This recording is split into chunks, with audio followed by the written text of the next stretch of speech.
When you're on the writing side, when you're on the journalism side, you can build like narratives about how it would be better if things weren't on the public market. And then, when reality hits, which is how did EA get out of the public market? Well, they had Jared Kushner's investment firm and the Saudi PIF come in, and you're like, wait a minute, that's not what I was thinking about. And that's got very much its own issues. But yeah, that lines up with what you said, right? Like it is definitely, if in the best world, EA now has the flexibility to not have things out to match those quarterly things. What private equity will want out of it is now the new challenge, which is again speaks to how centralized it all is versus the decentralized thing you've been talking about. Yeah, well, and is that purchase even true private equity in comparison to what private equity is traditionally looked at as well? It'll be really interesting on that front to watch that whole thing play out. But I've worked in three different publicly traded companies, and I see how it absolutely affects what an ideal workflow would look like versus what you have to do in a public market because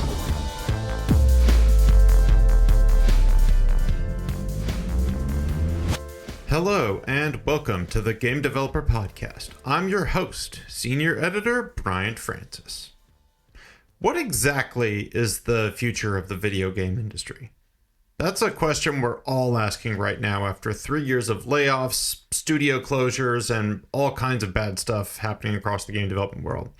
It's a charged topic, one where every proposed solution just seems to create more problems. And with so many big ideas flying around, how are industry professionals supposed to recognize which ones are worth chasing? Enter Ben Kvalo, a former Netflix and 2K Games executive now spearheading two major projects. Championing the game development community of the Midwest United States through Wisconsin Games Alliance, and crafting a new vision for game publishing at Midwest Games, where he's the CEO. He calls it shadow publishing. You might better understand it as publishing as a service, PaaS. Basically treating game publishing not as the top of the game development ecosystem, but more as a service provider for game development studios. Today on the Game Developer Podcast, we're quizzing Kvalo about how this kind of company structure just might be what the game industry needs to help bounce back. And Ben, welcome to the Game Developer Podcast. Thanks for joining us today. really happy to be here today. Yeah. Ben, number one question. So you're with Midwest Games. You've been part of the Wisconsin Games Alliance. What is the best part of living in the Midwest and still making games as though you were in like one of the major hubs on the West Coast? Yeah, I mean, what's really amazing about the Midwest right now is that there's just so much excitement with the growth. So I think anyone that's been part of a growing organization or a growing ecosystem or just city or anything, there's a level of excitement that comes with that really kind of is a motivating factor. And it is amazing to be able to connect and have people be so excited, especially during like a tough time in the industry. Like right now, if you're in San Francisco or some of these other places, you can be pretty bleak at times. But there's none of that, in the Midwest. There's just a ton of excitement with everything happening. Yeah. Yeah. How have, kind of like touching on your time with the Wisconsin Games Alliance, what kind of connections have you sort of built with local, whether it's local economic players, like sort of the banks or like local, investment firms, like one of the ones who just helped you raise money recently, local state officials, like what's that kind of been like introducing people outside of games, but who can help games financially, like to the industry? What's that been like? Yeah, it's been amazing. I came in pretty organically, and ended up being asked to join the Wisconsin Games Alliance. And then quickly they asked me to be the president of it as well. And so a lot of me coming back to the region I'm from was I had to reconnect with some of my roots, some of the changes. When I left, there was really only Raven Studio as kind of a major pillar of the region, and some other studios as well, like Human Head that became Roundhouse and things like that.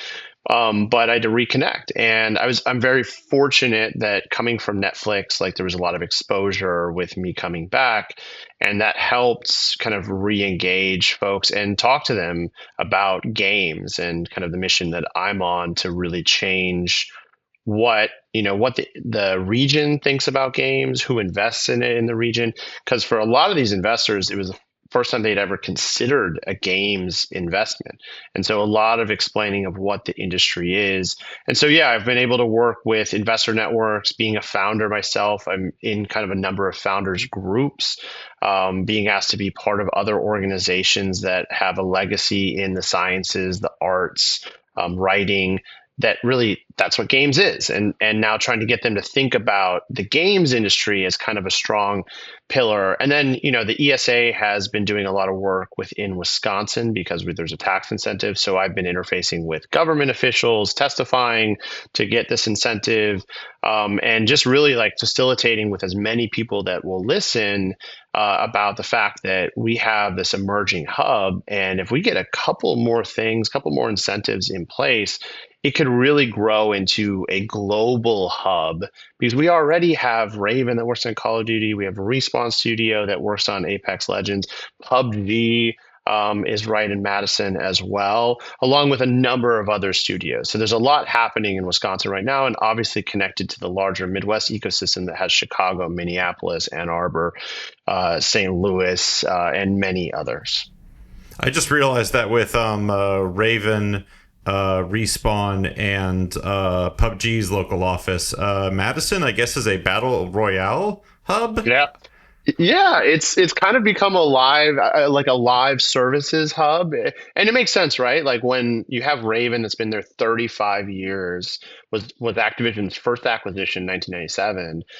They built out a really strong base there, and obviously, like a lot of companies will be like, okay, well, let's feed off of that. Like, let's get some leaders, some folks from it, build out our own office in the space because there's already a proven player in the market. There's clearly talent that can handle it. So yeah, it's become a live service hub, and there was also ZeniMax Online Studios, which unfortunately was shut down by Microsoft, but they were working on a big MMO. You have Purblue that worked on Disney Heroes, so like live service games. It's an amazing hub for that, and obviously a lot of shooter types and arena battle types as well. Yeah. My favorite Raven software game is Star Wars Jedi Knight 2 Jedi Outcast, which is technically like Dark Forces something Jedi Knight 2 Jedi Outcast, but like I got to talk to the folks from Raven. Mm-hmm. It's great. They still have people there who worked on, some of their classic shooters, like the Wolverine game from a while back. Like they've still got like the retention there and the retention in the area. Like it's not just like fresh stuff out there. It's people who've been there for decades. Yes, it's very true. It's really kind of special to be able to come back and, really engage that. Like, Brian Raffel and his brother started Raven way back. And now, I've been able to build like a relationship with Brian and be able to like interface with him, work with him, because he's very supportive of what's happening in ecosystem building as well. And really, I'm just like an interfacer of like trying to bring these studio heads together. It's funny how, insular studios can get, and I'm trying to get them to be like, hey, no, let's all work together. Let's collaborate. And they want to, like, they're very willing. It's just so easy to, when you're, head down on building games, like to just focus on your own studio. And, in the market, you have to in some ways. But I think we're all really working together, even though, yeah, they're companies, the games they work on in some ways compete with one another. Yeah. Yeah, it's funny. We're going through some similar things in Boston. I sort of participate with local events and the local organizers of the community. And even though you've got, like individuals from, the larger studios out here, like everyone's sort of trying to figure out like, hey, how do we make, devs from larger studios feel welcome? How do we make them want to come out? And you would just think, if you're coming from a background of I want to be in games, I'm going to go to events, and then I'll be going to events my entire career because that's what I'm used to. And yet people, just like everyone's needs changes and they fall off. And it's a surprising problem for game dev community organizing wherever you are, I feel like. Yeah. It's always a challenge, like continuing going. You build momentum, and if you don't continue to keep that fire lit, it goes away. And so a lot of my focus is, how do we also spur things? Like we run an event called MDev, which is November 7th and 8th. And we run a lot of socials around it to continue to spur it. We're trying to do it throughout the state, throughout the region, to make sure that we're engaging folks where they are and also bringing folks together. Yeah. Kind of a last question on the topic of regionalism in game development, which is like sort of fascinated me personally. One, because I personally feel, that like local government, state government, federal government should be involved in helping, creative communities thrive. I guess that's a long shot, in this country in some ways, but still, like I've talked to the folks from Washington State, they've got some stuff going on. When you're interfacing with government officials, like what kind of arguments is not the right word, but what do they find most compelling when you're talking with them, when you're testifying? Like what do they resonate with in terms of supporting the games industry that like sort of surprised you, like, or like what I guess is resonating with them? Well, it's really interesting with especially a lot of government officials. The average age of a quote unquote gamer is what, 35 or around that now. Unfortunately, I just saw data that's 41, and I don't like 40, that as a 35 year 41. old. Yeah. Yeah, so anywhere in that range, which means actually a lot of these politicians are gamers.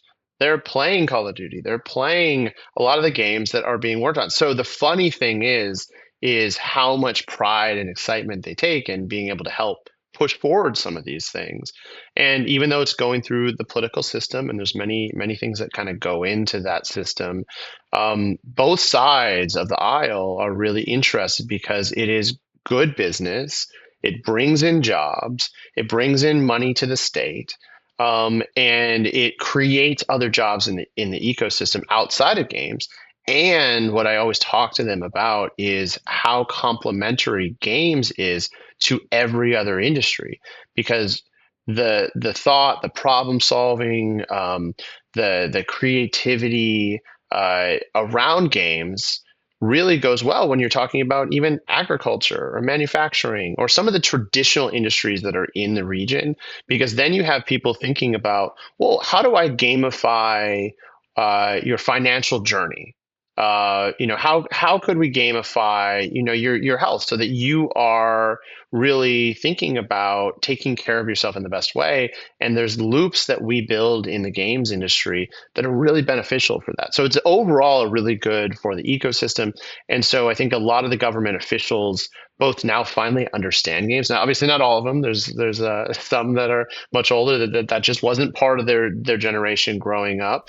They But we still remember the finally, Mortal Kombat days of the 90s. The yeah. They kind of know what it is, and they know, oh, my grandkids play it. Yeah, I get that it's, really important. And we do have some advocates for what we're doing that, don't play games. And that's okay as well. But they care about the fact that we're building new industry in the region that has enormous growth and we have tremendous talent pipelines that come from Wisconsin and from the Midwest. I mean, Dungeons and Dragons was created in Wisconsin, but then you look at even two of Sony's studio heads are from Wisconsin. Like that, what are the chances globally that, out of the handful of studios that Sony has, that two of them, all the studio heads are from Wisconsin? So we have tremendous talent that come from the region, and I think they see that, and that helps kind of build a case towards incentives. And we're pretty far along.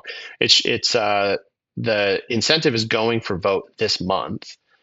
We got it through both committees, and we have, kind of all the key stakeholders on board. So we could become the first state in the country to have a specific video game tax incentive. Yeah. Yeah, that's exciting. I know Colorado has something, but it might overlap with the movie side. Washington State, it was interesting. I was talking to them, and they were sort of like hesitant on the ability to offer incentives, but I guess there's just still like government advocacy going on over there that like is helping devs. And what the blanking on her name, what the woman in charge over there told me, she's like, yeah, I'm not that much in games, but I come from the music world, and I see games as a like way to help creatives. It's stable money, stable career for artists, in a world that, unfortunately the games industry stability is questionable right now, but it is, like a more career focused thing you can do for artists as opposed to the harder hustle of, some of the harder hustles of other creative fields right now. Yeah, well, and the how we create stability is a number of ecosystem pieces and even models and how we do it, but government has to be involved as well. It's a piece of it. It's not the whole. And it's just being highly competitive. I was just in Ireland speaking, and they just renewed their incentives and increased the amount that they're doing. And so we're seeing it. And if the US wants to compete on the global stage, there also needs to be some further incentive structures. And that just helps all of it because we are becoming a more margin based business in comparison to where it used to be that people could 1000x or 10,000x and do it fairly consistently. So they didn't have to really think about margins, like making a 25% margin on something. Whereas I think we're moving more in that direction now. Yeah. Could you elaborate on that, I guess? Starting to talk a little bit about how, you're running Midwest Games and the teams you're working with. Like, could you elaborate on sort of what the shift to this margin business and not being able to do 100x, 1000x? Like, I guess, like, what's the anchoring of your thinking there, I guess? Like, what makes you, what factors do you look at out in the world and see, okay, that's what's making me think about this shift in profit margins? Yeah, so I look first of all outside of our industry, and having worked at Netflix on the films end, and having even started my career in radio, I have a unique perspective and having seen how these other industries work. And the games industry has been in a bubble for a long time. It's the youngest entertainment industry, and we've been very fortunate to the growth. In fact, so fortunate that I think even folks that kind of have been able to put out average projects historically, or just not have to do some of the things that other entertainment areas have to do, succeeded in huge ways, like really, really huge ways. And it was all based on kind of an investment type thesis where you invest a lot of money into something, and that statistically you do that across a large enough portfolio, and you're going to see mega returns on that. So was based around investment, which is not necessarily where these other fields have gone. You look at the film industry, and it's around diversifying risk because that, yeah, there is that high upside, but you don't want to take it on yourself. And right now, the industry is still very much on one company takes the burden of the vast majority of the risk. And I see that changing. So how I'm looking at it from a Midwest Games angle is, well, in the films industry, you have production companies that will help to facilitate and help to broker those relationships between a filmmaker and resources and other production groups that are specialized towards whatever film they're making, or banks or other financial like investors that want to come in. And then you have a production company that helps facilitate all of that or broker it and bring it into one thing. And then you have, we all see the credits at the end of a film. You see all these different companies working together, and that's the direction that games is going. Obviously, on the development end, it's already gone that way. We see how many co-dev studios and support studios it takes to put out a larger game, and I think we're only going to see more of that as well. But on the publishing end, that hasn't happened yet.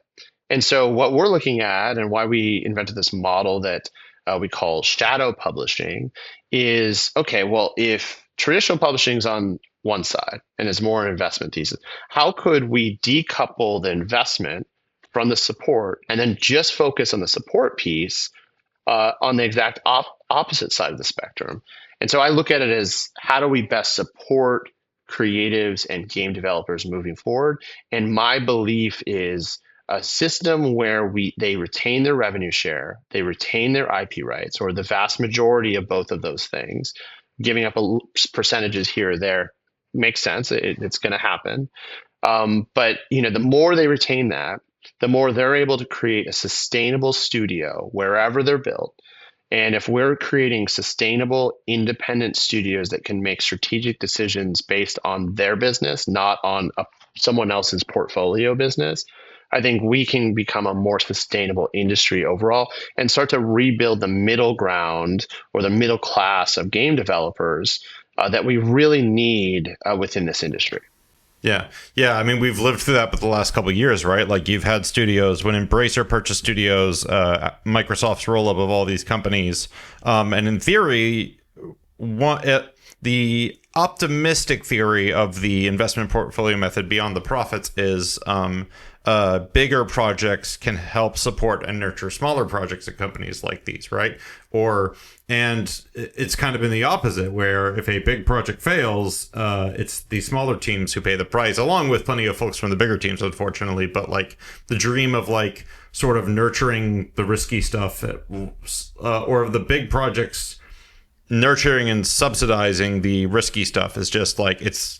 I don't know if it was ever true, and it's definitely not very true right now, besides like maybe some specific cases I'm thinking of that are in the back of my head bouncing around somewhere. But yeah, it feels like not subsidizing, not looking for that like big take small bets. Like this is different than risk diversification. Like these strangely are two different things, weirdly, even though they sound like the same thing in some ways.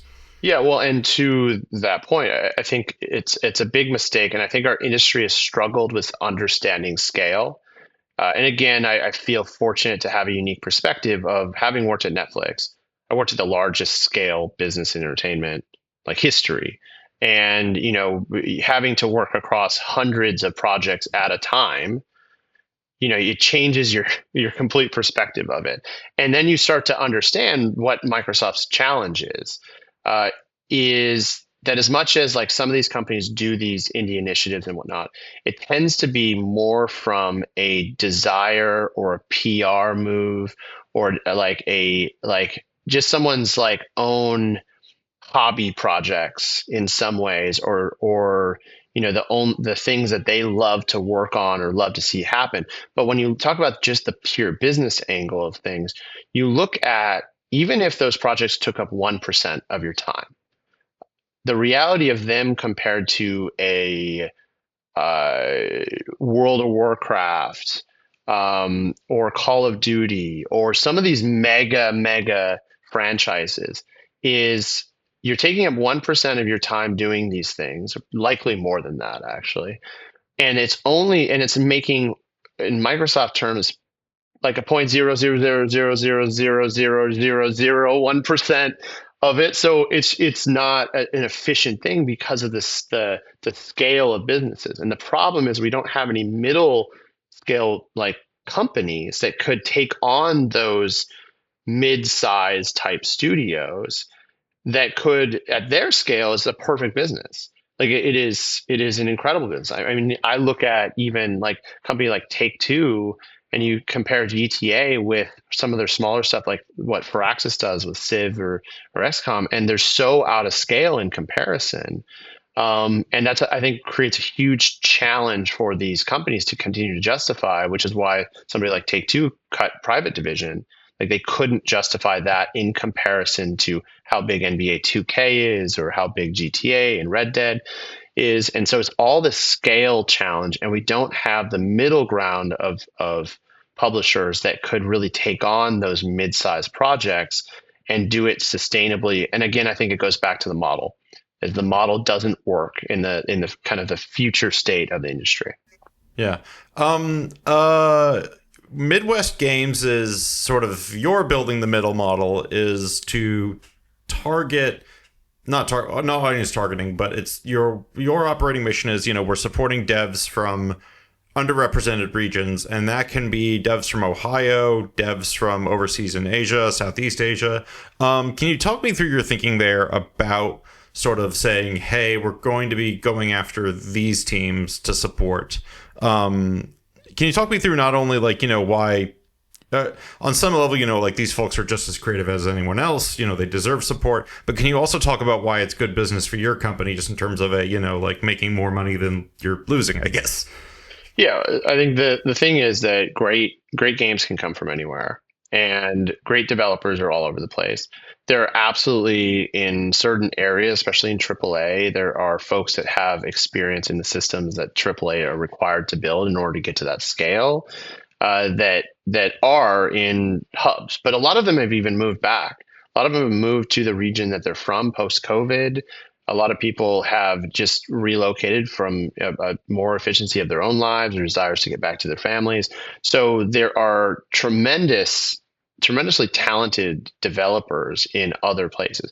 We work with people from anywhere. We'll work with somebody from San Francisco, but their cost structure is a tough in the current system of things. And so we absolutely will work with them. But my belief is that we must like spread more across the globe to more efficient regions, which is why, I was in Ireland, which is why I'm building in the Midwest. I look at Brazil, I look at, other regions around the world that are, lower cost in comparison to some of the existing hubs and have tremendous talent pools that a lot of which went elsewhere. If you go and look at the companies in California where their employees are actually from, many are from the Midwest or the middle of the country. And that is part of my belief is that post COVID we're in a window that a lot of these folks are back, and many got laid off. Many would rather lose their job than go back, and it is it's so much less expensive to operate a business in these places. We operate at 30% of the industry average. And yet, my employees can still afford to buy a house, can still afford to live a high quality of life. So it's a win-win on both sides of things. Yeah.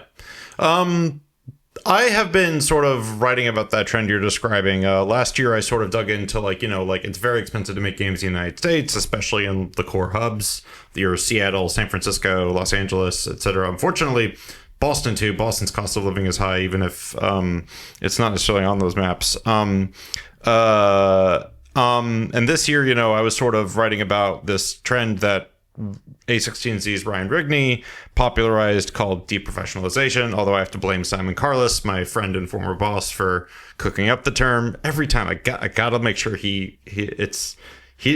I caught flack for it, Ryan caught flack for it, but Simon is hiding in the corner. But no, I really enjoyed the conversation around it. But either way, like there is a trend where if cost of living is lower elsewhere, if just as good ideas can come elsewhere, the fact that this is a business you can do at your computer and learn how to do it online means that, there's very few physical things buying you to a location.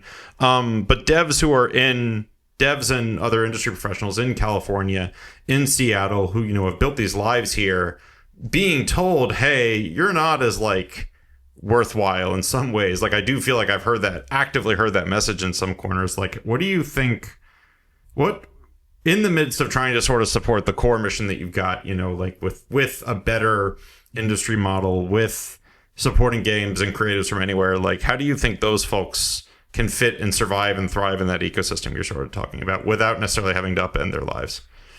Yeah, I think they have to reevaluate their models in the same ways that others have. I think the regions that are lower cost are using that as an advantage right now, are using that as an attraction measure in the same ways that California, Washington, others used their own attraction measures to pull a lot of that talent away from other places for a long time. It's just the bubble has burst.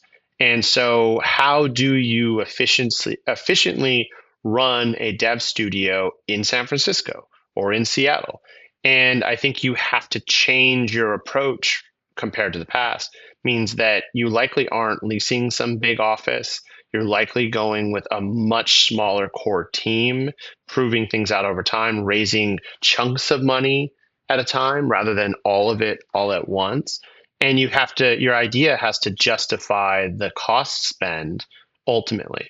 And luckily games still, for the games that succeed, the amount of spend is all justified. I mean, GTA is spending over $1 billion to develop, well over $1 billion to develop their game because the justification is there based off of the end results that they will get on that game.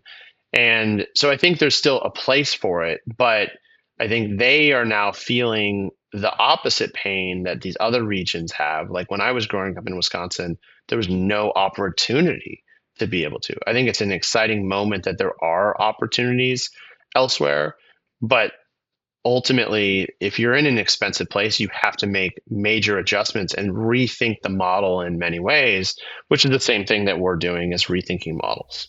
Yeah, and there's sort of a like, hopefully the two ecosystems could interact, right? Like if you have a core team in Seattle, this is sort of a vision of quote deprofessionalization that like is it's my compromise with like my central belief is, like just like the folks in Washington, I'm like, look, like you should be able to have a career in games and you shouldn't need to be like a like industry wonderkind, right? Like there's the people who keep nuts and bolts working, the programmers who build the tools that make a game succeed. But in theory, if you have a team in San Francisco that's like small and core and experienced, like say AgroCrab, and instead of like scaling up to try and build like the next another crab's treasure or whatever, another crab's treasure, you go for like, okay, the core team is here, we ramp on support from a team in Wisconsin or whatever. Like that's a version of the distributed development that like resonates with me. And I sort of fear that like some of the worst players in the industry look at that and go like, hell yeah, baby, time to outsource to the Philippines or whatever and get like, all your stuff from, so it's a tough nut to crack, right? Like, and it's not even, because then the flip side of the coin is like, wait, but devs from the Philippines should have an opportunity like you guys offer. Like it's not easy to figure any of this out. No, it's not. And that's why it's never going to be one answer. There's never going to be one thing. There will still be very successful things in San Francisco, and there can be very successful things in Wisconsin or the Philippines or other things. In fact, they all can collaborate. I think we have to move to more flexible systems that allow for that collaboration. And again, the publishing piece is a big one. If a studio is building in San Francisco and then they get a publisher that pays for that development, and then they take 50% of the rev share and then take, and create an attachment to the long-term rights and IP, you suddenly have a hard time continuing to sustain past that project. Whereas if you work with somebody like us that are doing shadow publishing and doing work for hire models, they can then retain their entire revenue share and create something more sustainable. And I think the other thing they have to really think about is making sure that the ceiling is not too high. The spend that you have up front cannot be too high so that you can hit it and continue to build over time. And then be careful that once you have success, don't try to scale too much. You see that with some indie teams that have initial success, and then they scale up their team to what their dream idea of a studio is, and that kills them. And so I think thinking about all of those factors is going to be key. We just have to be really, really savvy in the same way that filmmakers do in order to get a project forward. They know every tax incentive. They know every place to go to film. They know how to take advantage of every little loophole or areas. And we have to be better at that. We no longer have the luxury in games of being able to do it with one group in one place, and you have all your people around you and you've worked with them a really long time. That's just not going to be the case. We need flexible systems, contractor networks, and kind of that more flexible way of working across the globe.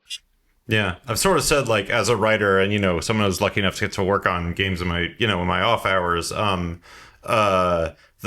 I think more about that decentralized flexible model, I think, okay, like writers both can benefit from being fully in studio, but some games just don't need it. Some games are like, it's ramp on early, wait a bit, come back in, wait a bit. And when I think about, how that fits for the writers world, you have great companies like teams like Sweet Baby Inc., or some of the other, there's folks who, they run the company by themselves, then they hire in the contractors themselves, they sort of tackle it for them. That is that's one of those like cool, flexible things I hope can come together, right? Like is if a discipline is not needed the whole project, then instead of just getting, turning it into a race to the bottom for the fee, that those, we have tools to pull those folks together and help everyone, creatively grow and expand here. Well, and it creates new kinds of roles and jobs. Like by having a layer of needing to coordinate and connect and bring people together, there's a whole new world of jobs that can be created off of that can say, hey, I love your idea. Like I want to help to really bring it into the right people, into the right groups, help make all that happen. And I think that's what's exciting is there's this whole new area of roles, jobs, companies that can be created off of it. And yeah, it's going to look very different. If you're nostalgic and really love the old way of things, it's going to probably hurt a little bit, but that's the reality. And that's also exactly what every other industry has done over time. When an industry matures to a certain point, it moves into this kind of phase. And we're just in that movement. And there's a lot of chaos. There's a lot of pain in figuring it out because we've never made those agreements before. We've never had to like organize things in these structures and then come up with an agreement structure that makes sense for all parties while also de-risking everything. And that takes time to kind of figure out a lot of those things. Yeah, and funny enough, I mentioned Aggro Crab, but they kind of did this with the folks at Landfall for Peak, right? And that's an international collaboration, not just international. They like were like, yeah, we basically like we jammed on a lot of stuff ahead of time, met up in South Korea, made the game, did the bulk of the work in a month, shipped it, and now it's one of the success stories of 2025. And you look at that and you go like, part of me is like, I look at that and I go like, how the heck like could anyone not, I don't know, never replicate anyone else's thing, right? Like you can never just copy and paste, but like how do you build the foundations that lead you to that like moment? And you know, maybe that's completely the wrong question, but it is definitely at minimum it's like the fact that companies from across an ocean went across another ocean to make this game is just sort of like a wonderful way that games can adapt. And luckily the outcome is Peak, a game that is cool as hell and not I'm not in the habit of slagging other games in this podcast, so I won't. But, you know, there's definitely games out there that are like sort of made very cynically, very extractively, and Peak is definitely not one of those things. Yep. And the thing about our industry is there's room for all of it. And I think my hope is that some of the platforms start to catch up because I think one of the challenges we currently have is the platforms are not built for scale in the kind of scale and amount of games and different types of games. And we don't have a variety enough of different kinds of platforms. There's obviously new platforms emerging all the time, which ones will take off, which ones will compete in market. And so I think we're in overall the biggest problem I see is the platform problem and how do we fix some of that? Because I think that will allow for all of these games to work in their different ways. Yeah.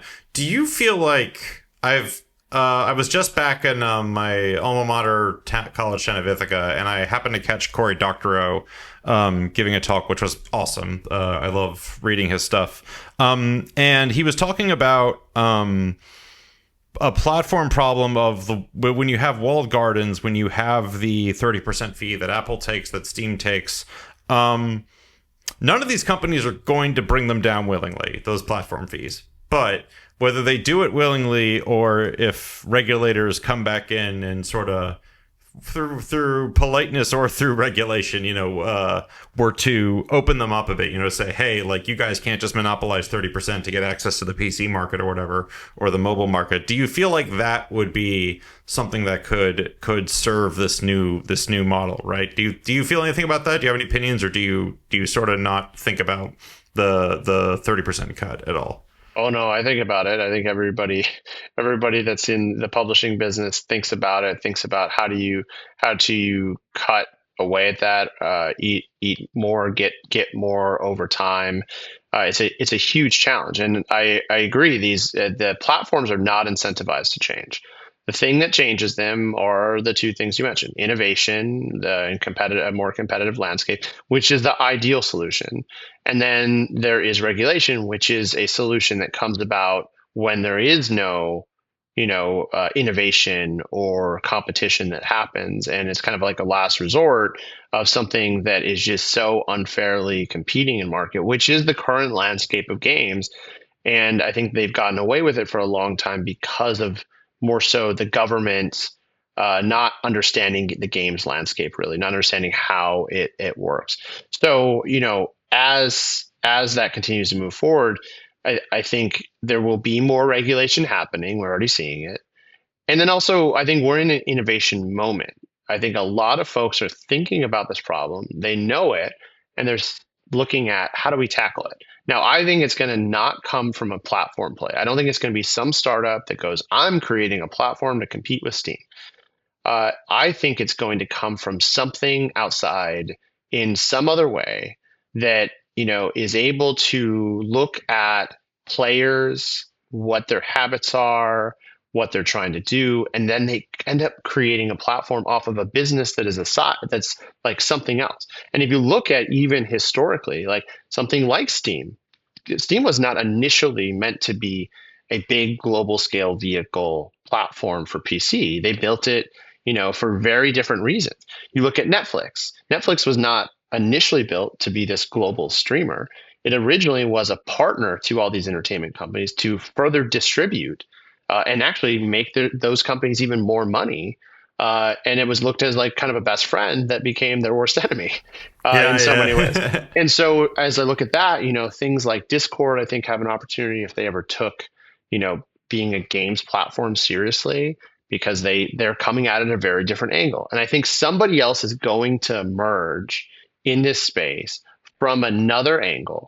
And they're going to be thinking about the player and creating a platform that is about player curation. The current set of platforms is about making their own amount of money and making existing big publishers a lot of money, because those are proven entities on their platform where they can look historically at the data and know they're going to make a certain amount of money. So those get prioritized over other things. And yeah, still some stuff breaks through, but if you look at all the data, it just shows that the things that happened to release 5 to 15 years ago just has a huge advantage over it. And it's because of how the platforms are built. And I just have a unique lens having come from Netflix, where it is a truly consumer curation platform. They serve to the consumer what they want to see. And when you do that, my belief is you make way more money in the long term because you have an engaged user base that keeps coming back. And you see the kind of scale that Netflix has gotten to on that. And we don't have that in games right now. So I'm excited to see innovation in the space, because I think that is the next step in kind of the growth of the games industry, which will create competition, force folks like Steam and PlayStation and iOS and all of these platforms to change and adjust, and likely give back rev share percentage, or think about how they can better serve the developers and help these developers become more sustainable. Yeah, it's funny. You're sort of saying that like the Netflix of games isn't build a streaming service that, where sort of production and distribution are controlled by all the same party. It's build the Netflix of games, which is one, consumer curated content, which based on my time having a hard time finding things on Netflix may or may not, my experience may or may not reflect what other folks, the platforms many users have. But two, having it be an organic thing that emerges in relationship with its users, as opposed to and some innovation, like you said, right? Like someone's got to have like the bright idea of here's how I can make this work and not break my brain or my finances to do it. Yeah, well, and it's not going to look like Netflix. It's not going to look like Steam. It's going to look like something that we haven't seen before in a completely new way. But it is the idea of it's about the player. It's about the consumer and what they want, whether it's a $0 or 99-cent game or a $100 game, serving the thing the player wants to play in the moment that they want to play it with whoever they want to play it with. And if you're able to better serve that, I think it solves some of the distribution problems that we face when, there's 25,000 games coming out on Steam potentially this year, and yet there's only about 300 to 400 that succeed a year. It's because it's the system that's only meant to have 300 to 400 succeed, whereas something like this is meant to really distribute the wealth more. And it does mean that the folks that make the huge amount of dollars these days are going to make less. So they have no incentive either to be this, because it evens out the wealth and creates a better middle class of success. And I think makes the industry way more sustainable. But the folks that are making the most amount of money, that are making 90+% of the revenue in the industry, have no incentive to look at that structure. So it's going to have to take a disruptive force. Yeah. While we're talking about players, something that like if I Circana, just had that data that came out that sort of it showed something that like I've heard over and over again for the last few years. That like most players only buy 1 to 2 games a year, and like that percentage of players is like not even like if we look at the overall global game playing population, which goes from like what you're if I'm on the metro and I see someone playing like a football game on their phone to the kids who grow up in Roblox, play Roblox, and then never play another game. Obviously, this is a consumer habit. I'm personally not as doom and gloom about it as other people, because I'm like, isn't this just the new version of the people who only buy Call of Duty every year? That was true when I was growing up. But on some way, like you got to listen to players and where they're at. And when you look at that data, do you feel doom and gloom about it for what it means for people who aren't in those big existing live service ecosystems, or do you sort of look at that and go like, that's not inevitable, that's ready to be disrupted, that's ready to be like sort of, how do you look at that, at versions of that data set, I guess? I look at it in kind of a more middle ground. There's absolutely there's the realities of the space that we need to be better at realizing what it is. If 25,000 games are coming out in Steam and only about 300 succeed, that means you have a point. If all things were equal, you have a 0.0001% chance of succeeding.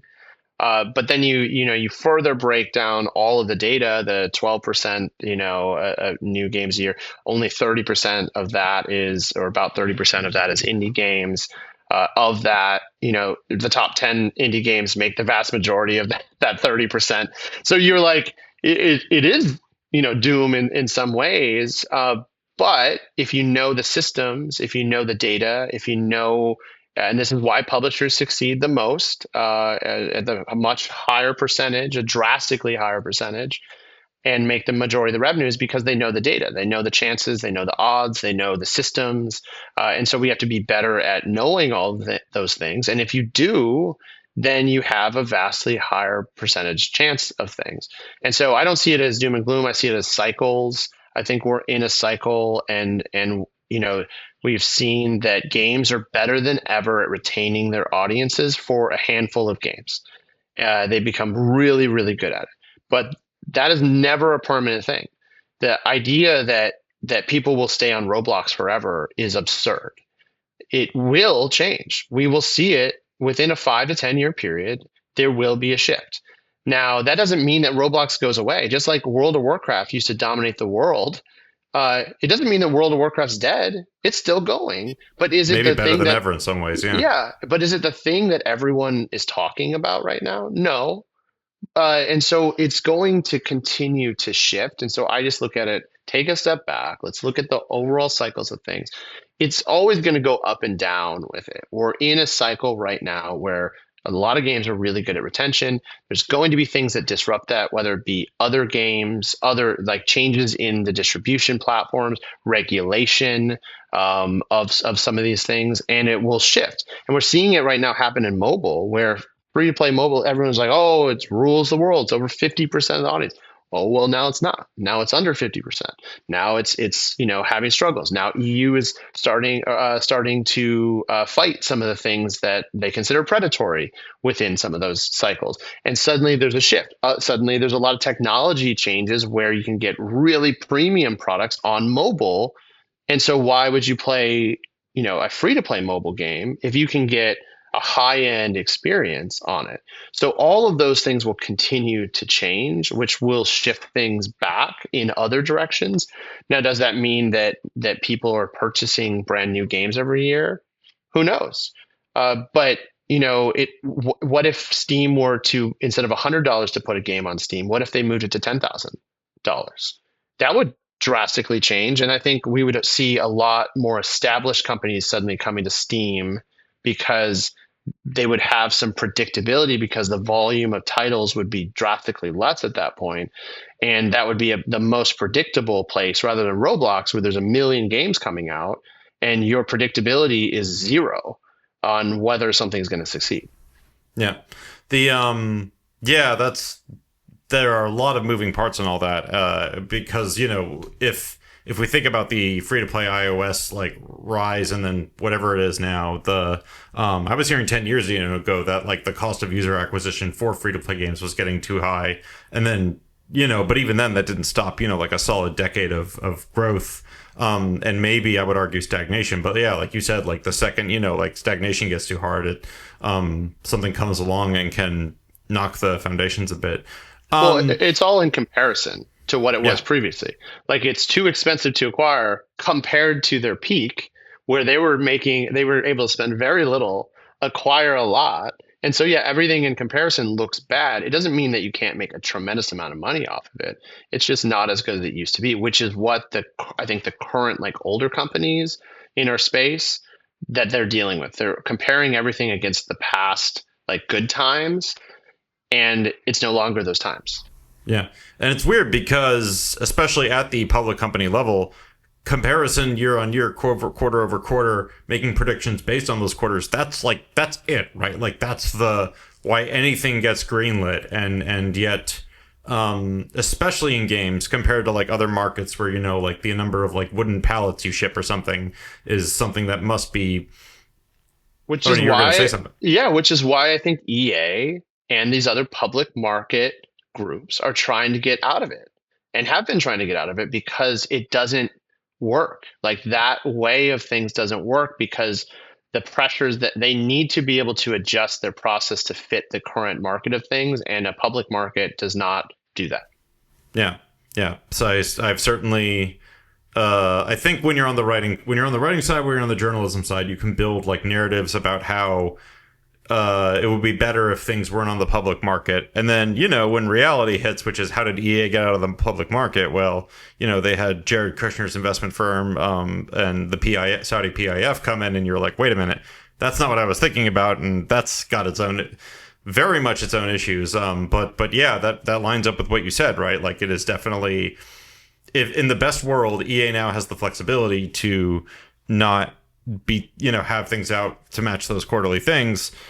What private equity will want out of it is now the new challenge, which is again speaks to how centralized it all is versus the decentralized thing you've been talking about. Yeah, well, and is that purchase even true private equity in comparison to what private equity is traditionally looked at as well? It'll be really interesting on that front to watch that whole thing play out. But I've worked in three different publicly traded companies, and I see how it absolutely affects what an ideal workflow would look like versus what you have to do in a public market, because the optics and when you do things is way more important than necessarily what you're doing, and you have to line that up well. And folks like Take Two, like Strauss knows how to manage that. A lot of these folks know how to manage it, which is why they're in these CEO positions. Even if you disagree with their roles, they've been able to create sustainable companies in the public market, which is really, really, really tough. And yeah, they deserve some of the criticism they get as well.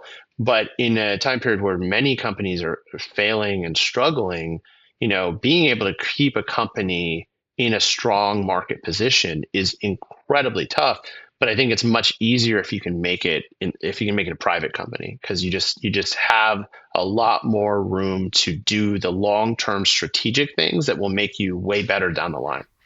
Yeah. And not that like one company could do both these things, but like there's a reason Riot was able to spend like what 10 years on 2XKO, which just like came out this week. I can't remember if it's like open beta now or officially. I can't remember the current full status, but yeah, that game's been around for a while, and it was a while because Riot, as a private and Tencent owned company, was able to say, we want a fighting game. You cannot make a FGC competing fighting game like out of the blue. And they said, yeah, we'll be patient with it, which I hope it pays off for them, and because that game looks cool. But yeah, you can't do that if your EA would never be able to like say, yeah, we'll wait and be patient with it. Yeah. Yeah, it's just the shareholder pressures that come with a public market. You don't really realize it until you go through it yourself and are inside and involved in it. But all it takes is one shareholder being like, why are we wasting our money on a fighting game that won't, that doesn't have the market potential of creating it compared to League of Legends 2, or because they want to always go back to the thing that already succeeded. They don't want to do innovation because innovation is highly risky. And while it has amazing upside, there's a reason why traditional investors and shareholders go into markets that are predictable versus venture, investors that are used to looking at high risk types of innovation, and they want to invest into that. And so it's just two different types of shareholders that we're talking about. And so they want to, a lot of these existing public market are more risk averse shareholders, which is why they're on the public market, and they want predictable returns, which means you have to go back to predictable outcomes, which means franchising and continuing on whatever has already succeeded. Yeah, and as someone who I work for a publicly traded company, and I've been on the roller coaster of it, especially since we're affiliated with GDC going through COVID, roiled all the predictability that was there. What followed in the years after was a new roller coaster. I've gotten to wander all over the Six Flags that is being at a publicly traded company, and unfortunately, I bet there are still more rides at this infinite theme park. There always are. Yeah. Ben, as we wind down our time on the Game Developer Podcast, which we have so little of, but you've got to get back to helping folks make games. I've got to get back to, let me look at my schedule. What am I doing today? I'm doing some power washing, and it's not Power Washing Simulator. What is this? I like asking folks to give a shout out to someone on their team, someone they've worked with, who is helping, make the game industry a great place, who's helping make great games, and who doesn't, these folks aren't in the spotlight, in the limelight. Is there anyone on your team that you'd like to give a shout out to today that, fits that bill? Yeah, so I actually have two on this. One on a development side, especially, being focused on game developers. Max Mraz runs a studio called Moth Atlas out of Columbus, Ohio. They have a game called Tomb Water. Max, it's a 2-person studio, incredible talent, like one of the most creative, incredible, nice people ever. And Tomb Water is a masterpiece game. Go play the demo. And so huge shout out to him, what he does, what he believes, how he does it. It just really does it the right way, and always collaborative. And so I want to do a shout out to him. And then Jasmine Sanghini on our social team is another person I want to shout out. She is a young woman that we hired directly out of college. And we're very fortunate, I think, to be able to get her. And it shows for me, we as an industry need to be better about creating pathways for young talent to come on, because she's an all-star for what we're doing, and is able to understand audiences and get content in front of it, work with partners in incredible ways. And, a lot of times, like, folks creating social assets, folks that are in the community end of things, don't get the spotlight they deserve when they're the ones interfacing directly with the audiences that we are working with, that we are trying to get to play our games, that we are trying to get to be fans of the things that we're creating. And so huge shout out to Jazz, because she does incredible work, and it's easy to kind of overlook it, but she's the one driving a lot of views and partnering with folks like Max to really make sure that his incredible title is showcased as broadly as possible to the world, and then specifically to the audiences that we know are going to love a 2D Souls-like Western, which I think is a truly, like, special and unique thing that doesn't exist out in the market. Yeah, that's awesome. Yeah, thanks again for your time today. This was awesome. No, I appreciate it. Here to chat anytime, and yeah, good luck. Have a great week and weekend. Thank you.